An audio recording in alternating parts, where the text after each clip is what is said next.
Hello and welcome to ViuTV News. I'm Clennett. Coming up on tonight's show. A man is believed to have fallen to his death while cleaning windows in Hong Kong. Chief Executive steps in to deal with UK's delay in granting student visas. Consul General in Hong Kong promises to help.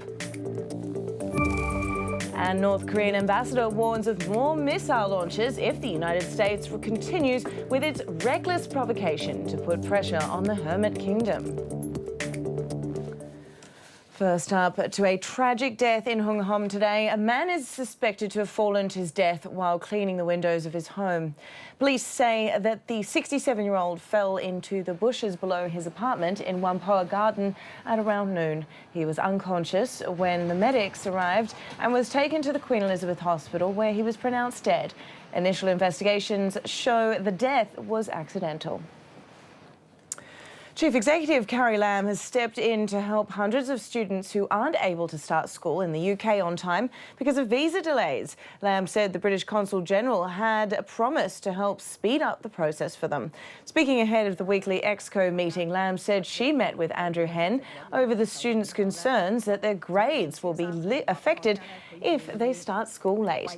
Some students have also reported losing their places with schools already because they still haven't been granted a visa. The government has also set up a hotline and email for students to provide specific details for it to follow up on. I have spoken to the Consul General and he has reassured me that he will write to the schools of the affected students and explain that this is not an issue of students failing to prepare for their overseas studies, but simply issues with the processing of their visas. Apart from talking about students, the CE also reassured Hong Kong teachers that their jobs are safe this year. This follows a drop in student numbers as neighbouring Shenzhen started allowing non-residents to enrol in schools there. Lam explained the number of teachers will remain the same as planned to prevent an unstable school environment. Housing Society Chair Marco Wu has suggested the government to loosen its resale restrictions under new housing measures that's set to be rolled out next month in Carrie Lam's first policy address. Speaking on a radio program, Wu says the CE is planning to build more affordable flats for first-time local home buyers. According to her proposed policy, the flats will cost much less than market price, but buyers can only resell the homes to public housing tenants or those who qualify for subsidised housing. Wu says the pool of these prospective buyers may be too small and is recommending the government to let homeowners trade freely after they've paid the land premium.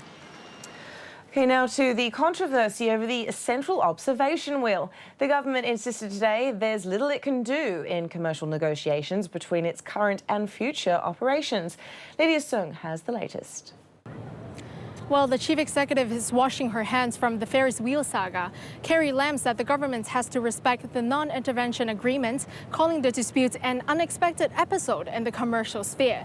She also brushed off criticisms of the bidding process for the tourist site, saying the requirements couldn't be too stringent or no one would be interested in renting it.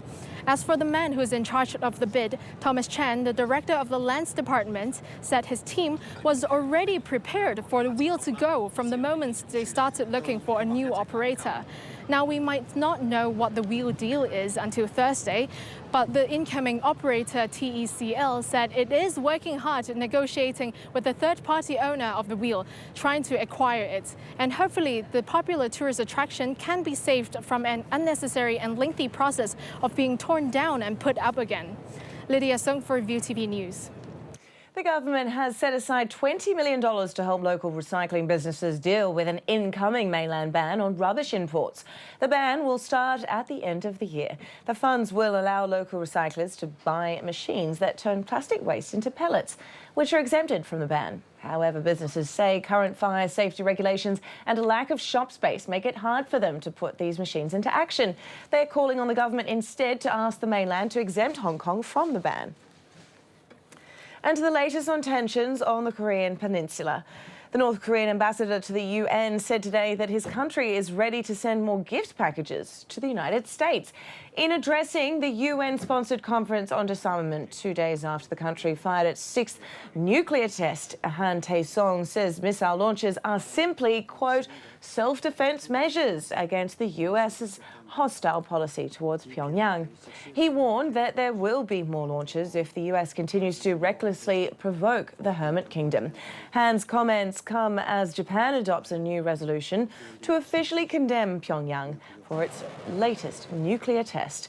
And South Korea now plans to scrap a weight limit on its warheads with the US in response to the missile threat from the north. For more details, here's Joseph Kim from Seoul. South Korean President Moon Jae-in talked to some of the world's leaders Monday evening following North Korea's 6th nuclear tests, holding phone conversations with German Chancellor Angela Merkel, Russia's Vladimir Putin, and U.S. President Donald Trump, all of whom condemned North Korea's recent military activity, calling them a clear violation of UN resolutions. The call with Donald Trump, however, comes a day and a half after Pyongyang's nuclear test, despite being close allies and following recent criticisms of Moon Jae-in by Trump for South Korea's attempt to pursue dialogue with North Korea. In the conversation with Trump, however, it was also decided that the U.S. would lift the payload limit of South Korean missiles.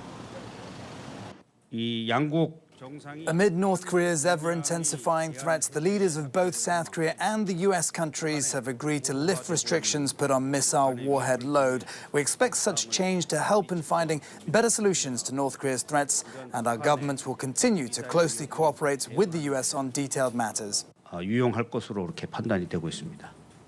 Despite Seoul's stance that South Korea needs stronger deterrence against North Korea with more advanced missiles, there's still a question of military procurement. On the removal of the payload limit, the White House said that they provided conceptual approval for the purchase of billions of dollars of weapons. South Korea has been one of the biggest purchasers and importers of U.S. weapons. Meantime, US Ambassador to the United Nations Nikki Haley blasted North Korean leader Kim Jong-un for begging for war. She also accused Pyongyang's trading partners of aiding its nuclear ambitions, urging the UN Security Council to impose tougher new sanctions on the isolated regime. Havervi Cooper has the story. For more than 20 years, the U.S. ambassador to the UN on Monday delivering a tough message to North Korea a day after its 6th and largest nuclear test, despite facing heavy sanctions. To the members of the Security Council, I must say, enough is enough. The time has come to exhaust all of our diplomatic means before it's too late. At an emergency session of the UN Security Council, Haley blasting Kim Jong-un, but stopping short of a declaration of war. His abusive use of missiles and his nuclear threats show that he is begging for war. War is never something the United States wants. We don't want it now. But our country's patience is not unlimited. Only the strongest sanctions will enable us to resolve this problem through diplomacy. We have kicked the can down the road long enough. There is no more road left. This is not the first time Haley has adopted a stern tone with Pyongyang. Each missile test has spurred a similar reaction. I think all the options are on the table now. The United States will not allow their lawlessness to continue. But those repeated threats from the international community have failed to curb North Korea's nuclear aspirations. On Monday, Haley going a step further, saying that any country that does business with North Korea will also need to watch its back. A jab at China, which is North Korea's largest trading partner. But after Sunday's hydrogen bomb test, China also slamming Kim Jong-un. Stop taking actions that are wrong, deteriorating the situation. Any threat to the United States or its territories?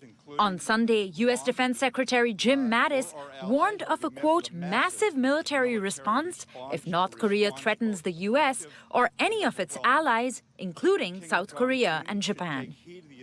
Well, she may be one of the world's most famous news anchors, with her face shown on websites and TV sets across the globe each time Pyongyang announces another missile launch. But who is North Korea's newsreader?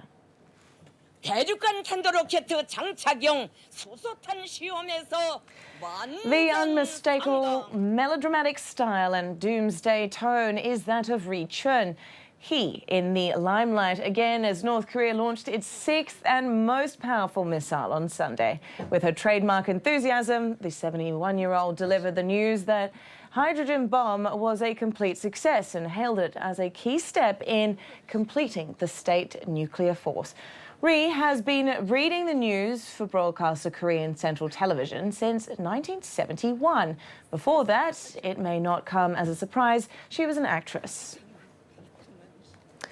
OK, well, North Korea's only ally, China, may be taking a tougher stance on its unpredictable neighbours. State media Xinhua said Pyongyang was playing a dangerous game of brinkmanship, and the timing of the nuclear test seems to have added insult to injury, overshadowing the BRICS summit in Xiamen. There, Beijing appeared to have kept the topic off the agenda, with the official focus squarely set on the need to resist protectionism. Speaking at the meeting of emerging economies, President Xi Jinping said developing markets have been the primary engine of global growth and stressed again that more cooperation was needed to build an open world economy.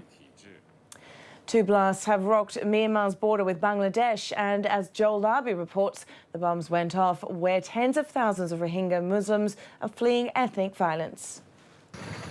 As blasts and gunfire rock Myanmar's border with Bangladesh, questions are rising over what exactly caused the explosions. Tens of thousands of Rohingya Muslims are fleeing a violent military counter-offensive on the Myanmar side.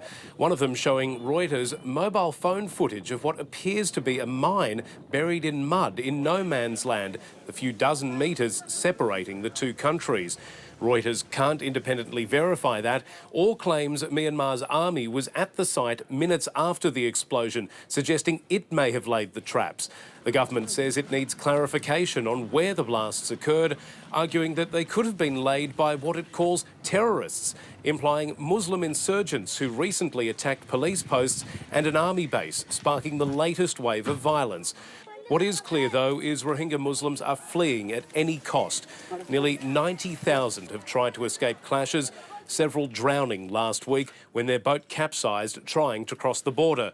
The crisis is arguably the biggest challenge facing leader Aung San Suu Kyi, the Nobel laureate facing international criticism for her silence on the plight of the Rohingya, a group Myanmar refuses to recognise as citizens, often referred to as the world's most persecuted minority. Coming up next, the latest from the world of business.